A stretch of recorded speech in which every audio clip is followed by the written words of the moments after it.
Hi guys, welcome back to my channel. I really hope you're all well. Today I'm coming at you with my promised February TBR video, so I hope you enjoy. I feel so out of practice filming these, I'm so sorry.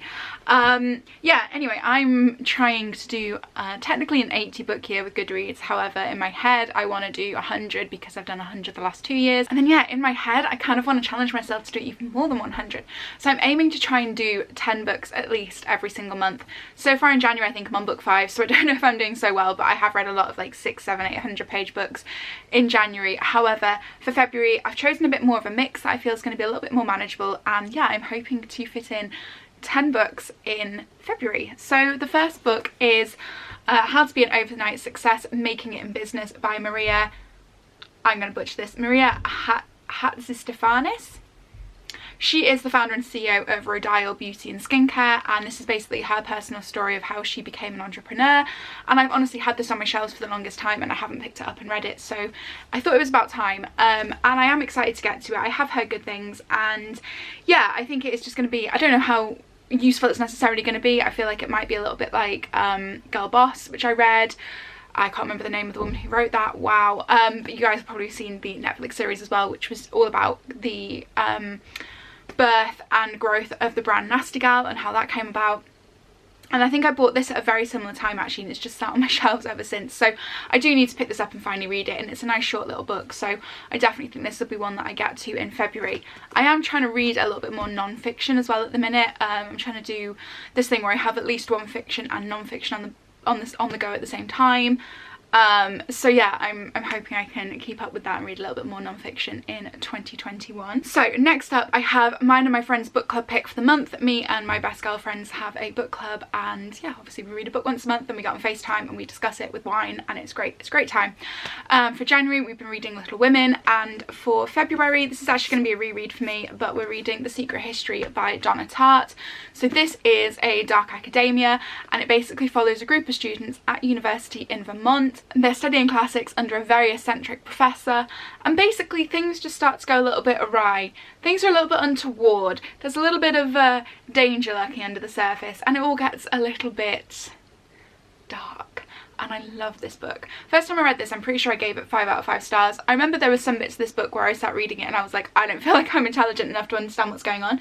And there was other parts of this book that obviously I just absolutely loved. So yeah, I'm really excited to read it. This is the American paperback edition that I picked up when I was in Miami, and I love it. It's super floppy. So yeah, I'm excited to read this, and I think I'm going to annotate this copy and leave my first copy non-annotated. So yeah, I think I might do like a little review for you guys with this one. Who knows? We'll see. That might come in February. I don't know. Next up we have a very, very classic vampire tale. This is Interview with the Vampire by Anne Rice.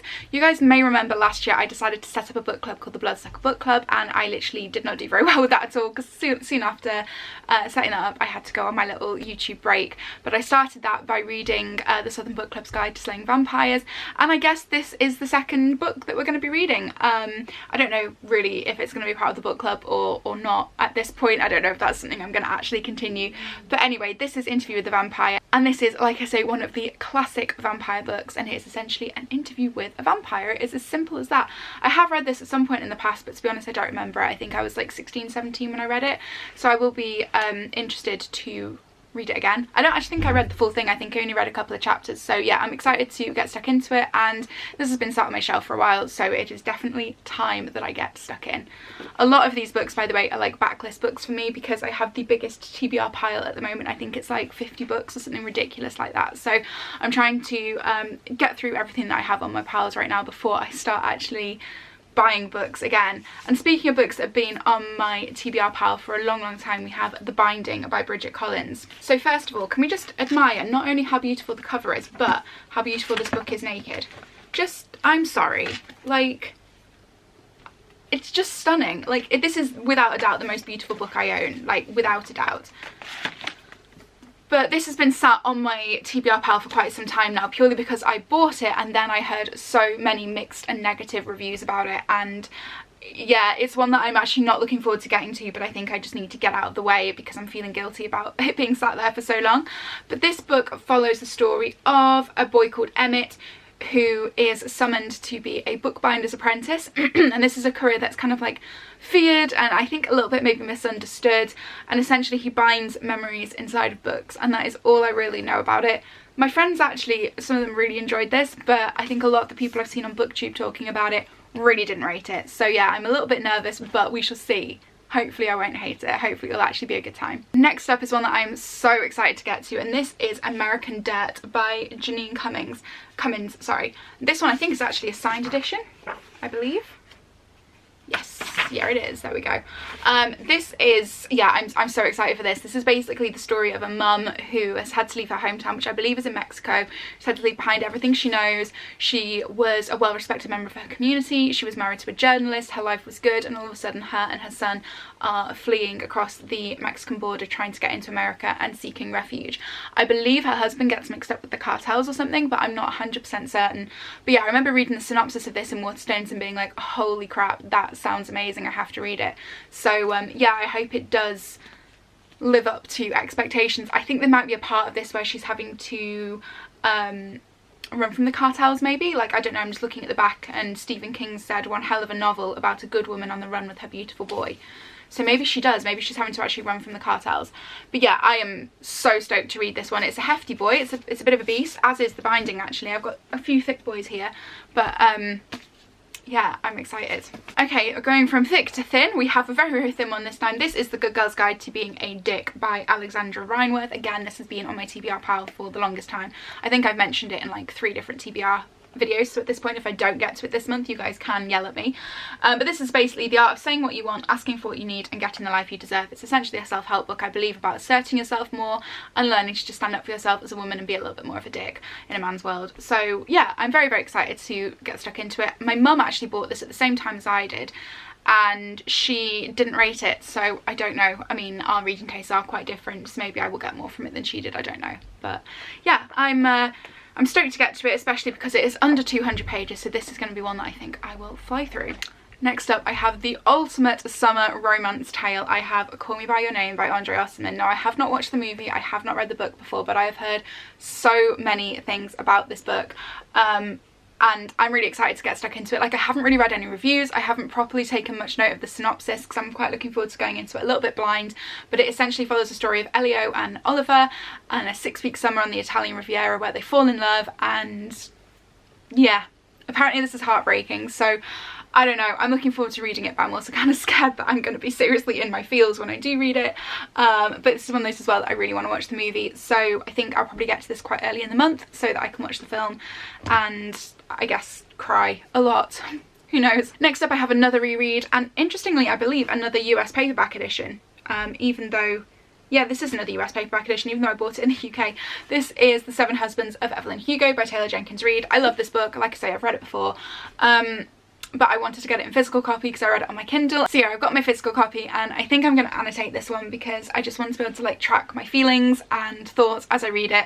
But yeah, I adore this book so much, and when I say so much, I literally mean so much. It's just brilliant. So this essentially follows the story of Monique and Evelyn Hugo. Evelyn Hugo is a renowned Hollywood movie star. She has had the most incredible career, and she's been married 7 times, and nobody really knows why she has been married so many times and why she has been so unlucky in love. And she's doing this big auction of some of her most iconic dresses and costumes, and she hires a girl called Monique to write a scoop about what she thinks is going to be the auction. But actually Monique gets a scoop of her life and gets to write Evelyn's life story. And oh my god, honestly, this book, I couldn't put it down the first time I read it. It's a definite 5 out of 5 star read, and I hope I feel the same way reading it a second time.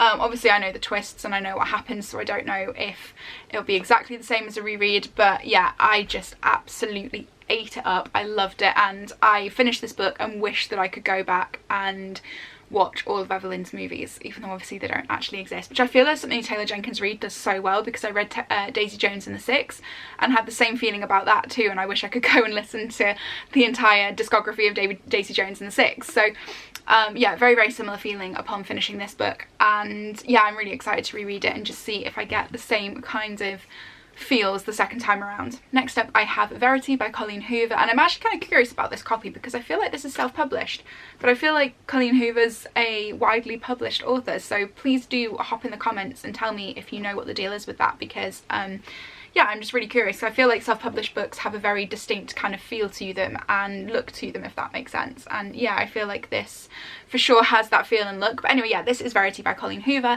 and this I believe is a kind of mystery thriller with a romantic element to it as well. So it essentially follows the story of Verity Crawford and her husband basically hires a very skilled writer to come in and help Verity finish her latest book because she is injured and unable to write. And I think that the author uncovers something a little bit untoward that's going on in some notes that Verity has left, and she has to essentially unravel this huge mystery. And I think she hooks up with the husband as well, but I'm not 100% sure on that one. I do know there is some kind of love story involved as well there. A very, very bad synopsis, because I deliberately haven't looked too much into this because I don't want to see any spoilers, but I've heard lots of good things and I am excited to get stuck into it. This is my first Colleen Hoover novel, so if I like this, I'm sure I will go and read more of her kind of backlist. But yeah, I'm excited to get stuck into it. Like I say, I've heard good things over the past year about that one. So that is that was my most recent book purchase, and actually my last book purchase, because I'm refusing to buy any more now until I've read what is on my shelves. And then finally we have, I mean, this one I feel like needs absolutely no synopsis given to it, but we have Serpent and Dove by Shelby Maharin. And again, like, I don't know the full synopsis of this one, because again, I've tried not to read too much into it, but I believe it is about a witch and a witch hunter, and they have to get married. I think that's correct. And yeah, it just sounds amazing. I'm in like kind of a witchy mood at the minute because I am doing a buddy read of Throne of Glass with one of my friends, and we've just finished Air of Fire, so obviously Manon is back in my life and I love Manon, and now I'm in kind of like a massive witchy mood.